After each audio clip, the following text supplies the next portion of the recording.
Hello, and welcome to our very first episode of State of the Arts. I'm Lauren Roth. We're excited to celebrate and explore Southern Arizona's unique and vibrant arts and culture with you.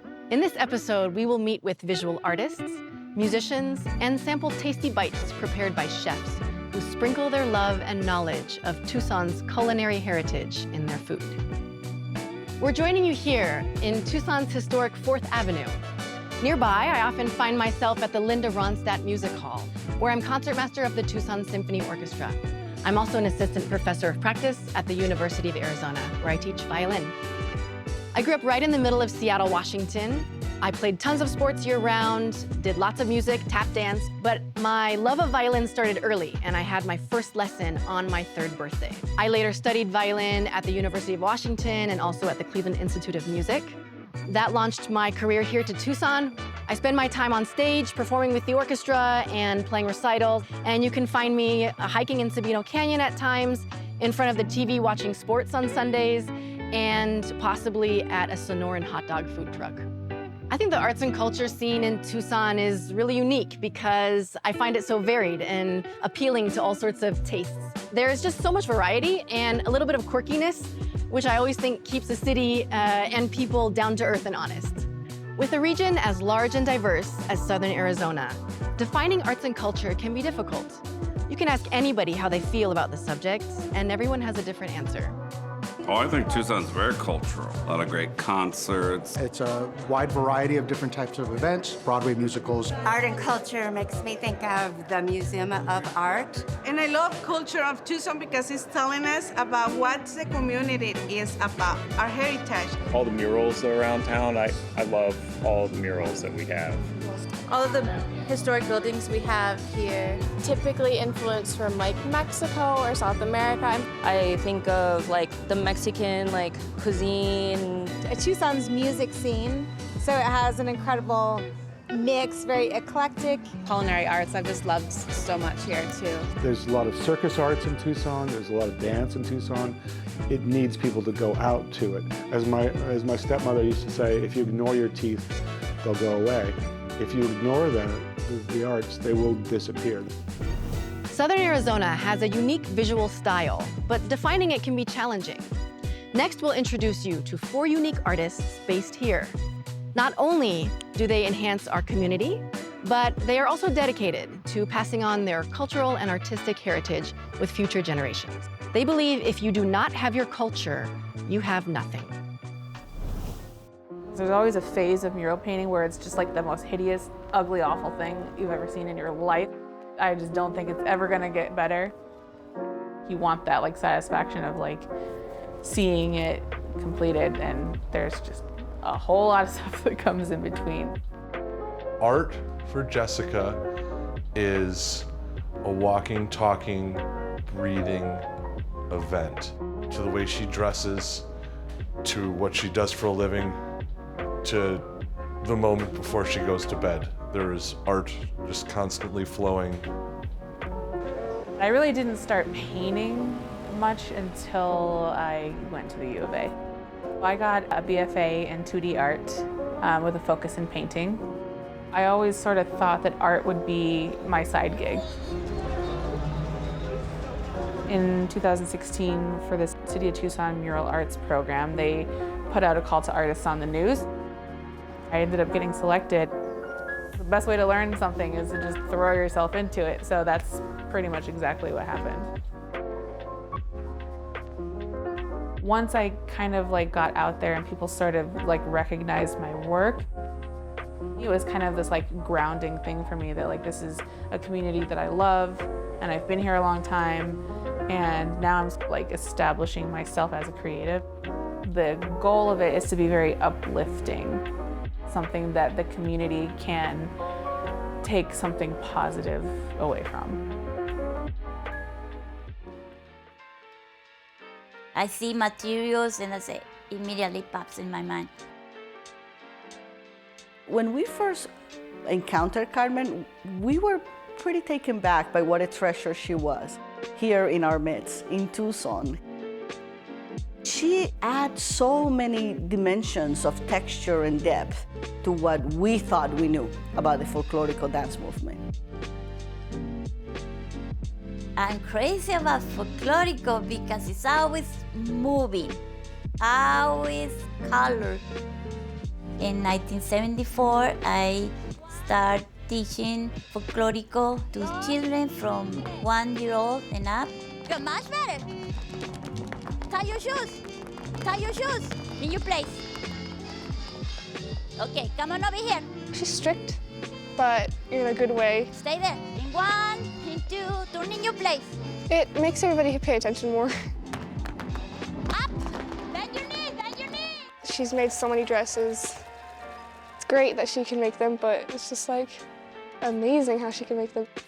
She is knowledgeable about the tradition, where it comes from, the roots, the authentic versions of this type of form in its original context. But she's also an artist who adds a touch of flair. People get recognition in galleries, in big performances, in shows. Very few of the people behind the scenes who are the holders of knowledge and who are so devoted to the specific practices of keeping something alive.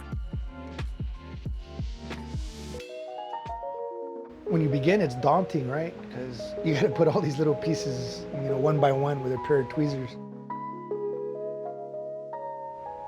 But once you get into it, it just kind of takes on its own rhythm. These patterns start forming, and it shows you what it wants you to do. My name is Carlos Valenzuela. I've been designing, painting, fabricating murals out of glass and tile since I was about 17 years old. I never went to art school. My artistic training came through apprenticing with the community artists.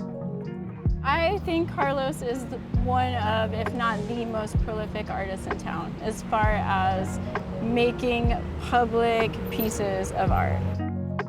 There's a vast amount of mosaic murals in South Tucson.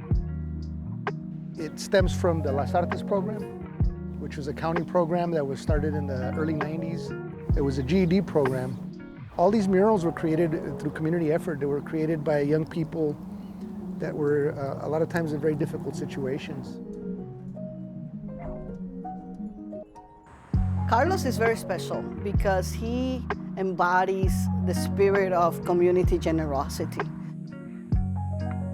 Almost like a Shakespearean sort of like tortured thing happening, you know? Like it's a different kind of experience, and I think that ties so much in to him as a person and his upbringing and his culture. Puppetry as an art form grew out of religious ritual and folklore. It has 4,000-year history that we even know of.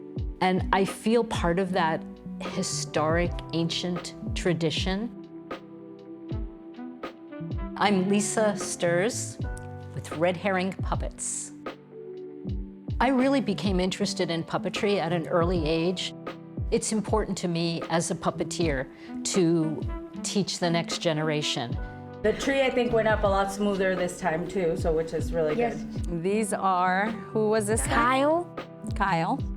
And Deedle Dum. Deedle Dum.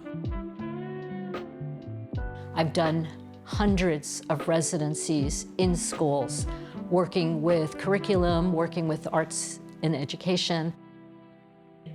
I formed a partnership with the Scoundrel and Scamp Theater in the historic Y downtown. Brian Falcon welcomed me. It's a marriage made in heaven. I love that you could really make them do anything. You can make them do anything. Yeah, it's like you could be silly with them, you could be serious, it's like you could take on a whole personality with them. Puppeteering has so much you could do with it. Yes. Puppets kind of inhabit that inner world between God and man. They're not real, but they're animate. And I love exploring that kind of in-between state. It's been really fun for me visiting planet Earth because I get to see so many different cultures and people from all kinds of places. And you know what I learned? That all people have a really nice heart. There's love everywhere on this planet.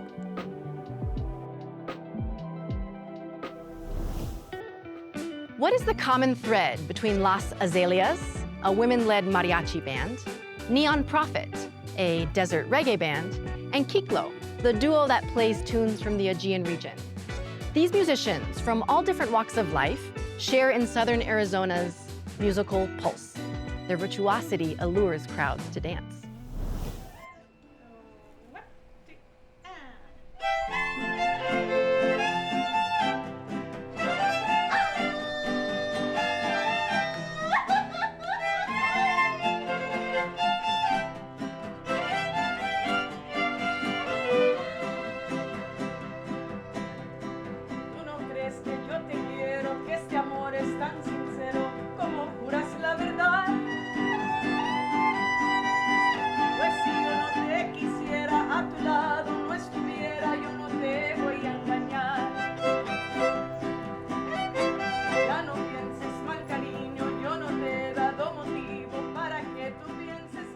The reason this ended up turning into a group that is all female and that performs the works of women is because it was an accident.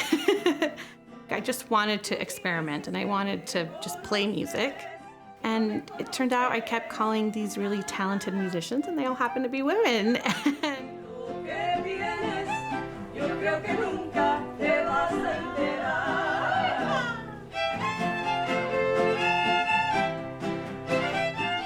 I love this group, and just to have 5 super talented, wonderful ladies, we mesh well, we get along so well, we understand each other.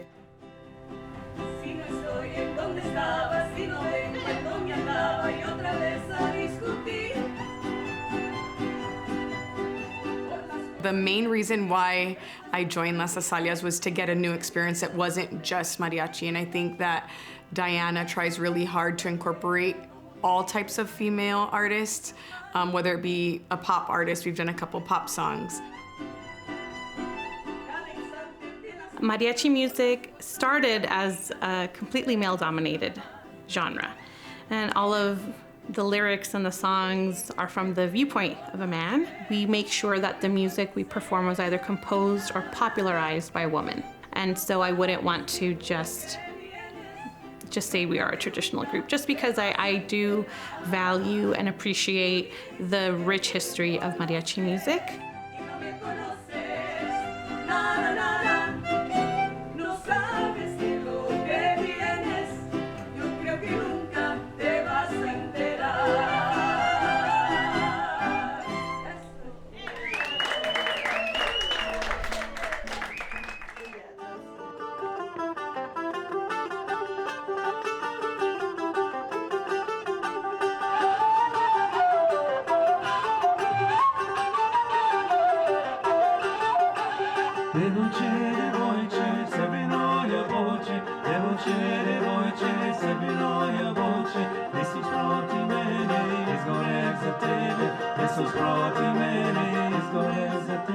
A good friend I grew up with is a poet. I said, how did you choose to be a poet? And he just said, I can't not do it.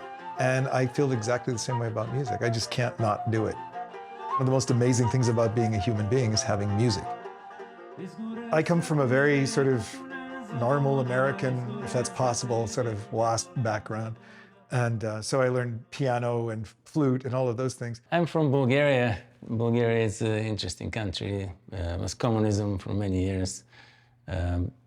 My dad was a musician and he played weddings. So being a musician was a little bit getting away from the communist regimes and getting his own ways. And coming here to the States, my dream was to really meet somebody, play music, and I'm really glad I met Paul. I love it because it kind of transports you. I go to support my friend Paul, who plays in the band, and I've been watching them play for a few years. I love that about Tucson. You can experience different cultures here. Kiklo's unique. It celebrates diversity in a very real way. And for me, I find that inspiring because I love to discover the world, and Kiklo's kind of a window into another place.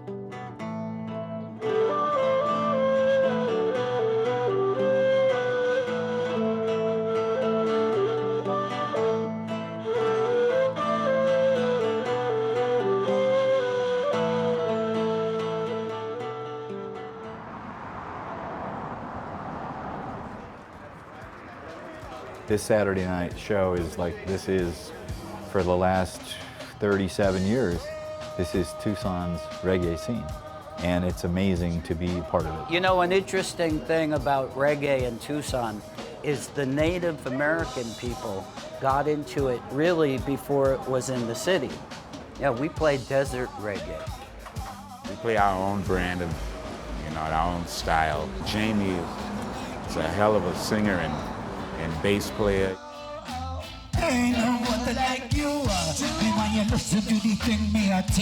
There's been a lot of different players, except for David, who's really the neon prophet, and he's got a great voice. I'm using up the sound of neon prophet now. Rockin' reggae music, repetitive, let's get on down. David Dean, that voice of his should be heard like all over. I mean, that voice is like unbelievable. It's like no other voice.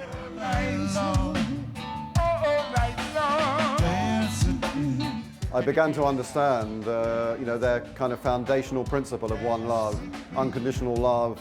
It really resonated with me, and it's been fantastic.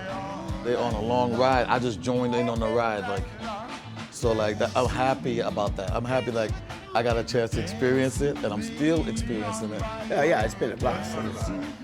Well, how could it not be? You get to play on stage, you get to drink, and get to smoke around. You can edit that out. It could be the cigarette. As long as people are coming, we're loving it. We're having fun, and it's more like, not really serious, it's like a jam, man. It's like, we come here, and we have our friends, there are a lot of great musicians that are out there. There isn't anything else like this.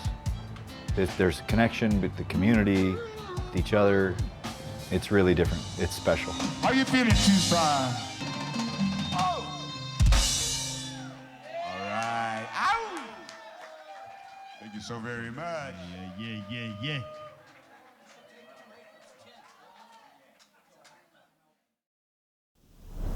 In 2015, Tucson was the first place in the US to be named a World City of Gastronomy by UNESCO. It may have come as a surprise to some, but those of us who live here know the food is special. Next, we'll introduce you to chefs Wendy Garcia of Tumerico, who is known for her heavenly vegan food, Fun Fun Ye, who is the brainchild of historic Chinese Chorizo Festival, and John Martinez, the chef of Tito and Pep, who is known for his family meals cooked over wood. All of them honor the regional traditions that UNESCO recognized in Tucson and are adding their own unique style. What I really wanted to do was open a restaurant that I felt was like a Tucson restaurant in Tucson.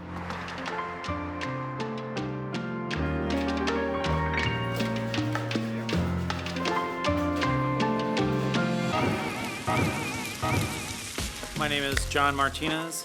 We're right here in Midtown Tucson, Tito and Pep restaurant. When you go back to thinking about all the cultures that have inhabited the Tucson Valley over the last couple millennia, there's one constant thread that ties into the food, and that's cooking over wood.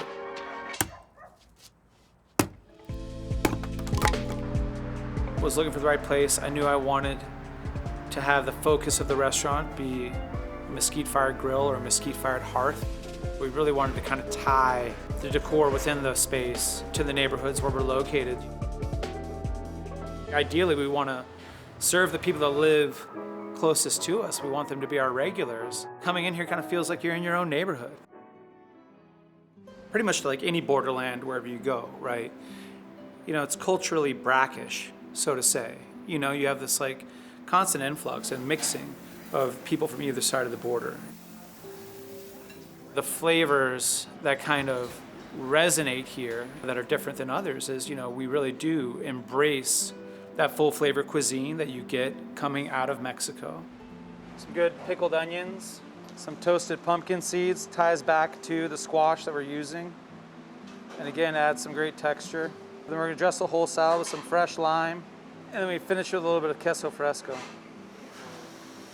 So this is our roasted fall squash salad with tomatillo vinaigrette, queso fresco, and toasted pumpkin seeds.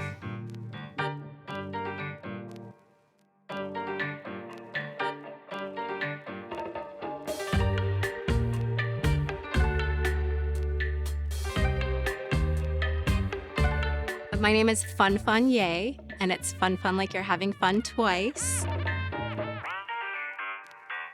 And I am the creator and brainchild of the Tucson Chinese Chorizo Festival. It's really laborious to create the chorizo. You know, bringing out all the best in every single ingredient, and then you bring it all together, making sure the grind is right, making sure the fat ratio is right, and you're just like, wow, this is why it's so worth it to go through all these steps.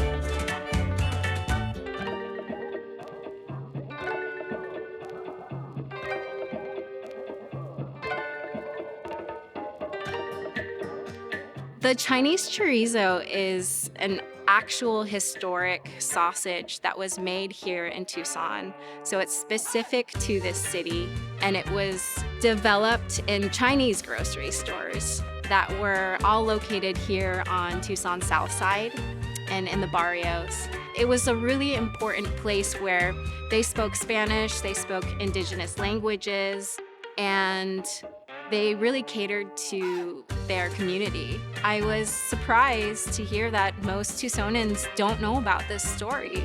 I think it's just like a good symbol because they used end cuts, like meat that was gonna go to spoil, things that were gonna be destined for the trash, and they transformed it into a product that was in high demand.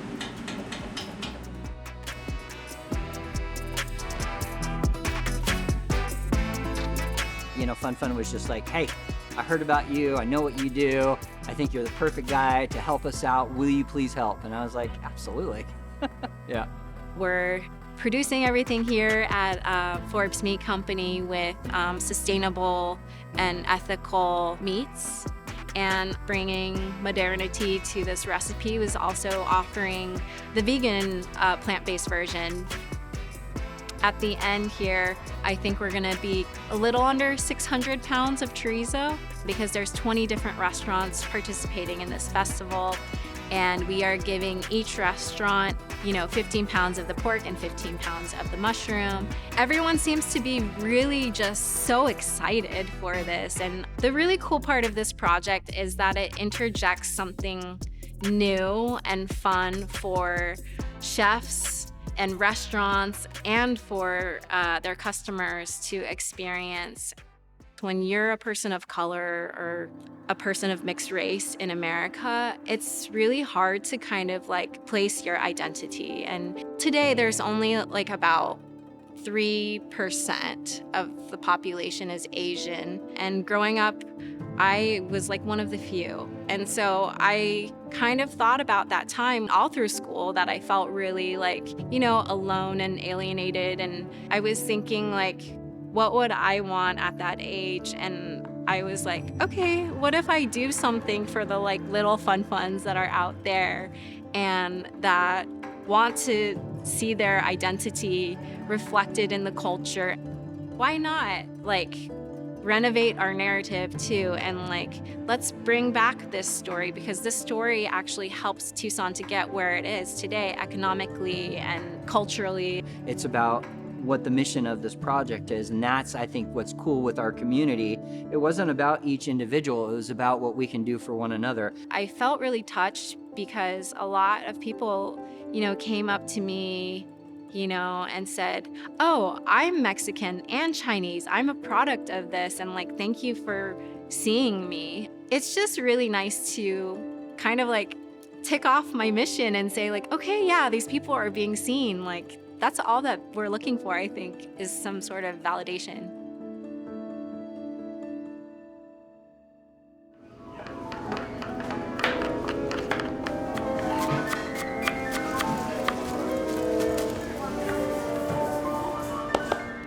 We are in Tucson, Arizona at Temerico. We make experiments, good experiments here with a lot of spices and fresh ingredients. I know a lot of people, they don't handle spicy very well, but they need it, so I throw a little bit in there. Cooking, it's a part of me. It's been on my family for generations. My dad was a big eater. He loved food, and my grandma loved food. I grew up eating like meat, like really good quality meat back in the days. And one of the reasons that I became vegan, because I moved here when I was 17 and I started getting fat and very unhealthy, and I just didn't like it. So at one point I realized that it was the food. It was like all this fried food. I mean, it tastes delicious, but it's not good for you.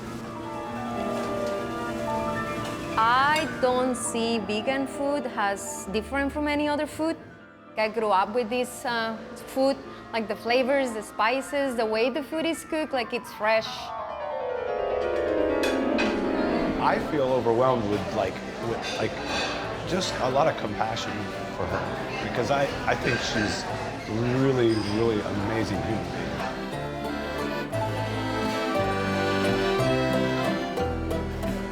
She works harder than anyone I've really ever known. So, I mean, she really started this from the ground up, truly.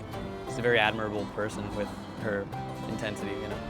It's just, it makes me feel overwhelmed to know her. Dos machacas con tofu. ¿Tienes tofu? I get up in the morning, I come to the kitchen, I'm really excited to get here. It just feels good when I put a plate of food on a table for somebody and they feel good about it. And then I see them like eating the food and it's just like, oh yeah, this makes me feel good. This feels good. So it's more than just making just a plate of food. Like I don't see it just like that, you know. I see it more like something bigger than me, and sounds crazy, but that's how I feel it.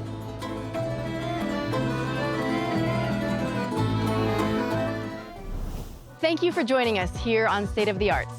We're so excited to continue to explore the local arts and culture of Southern Arizona with you. I'm Lauren Roth, and we'll see you again next time. Aloha.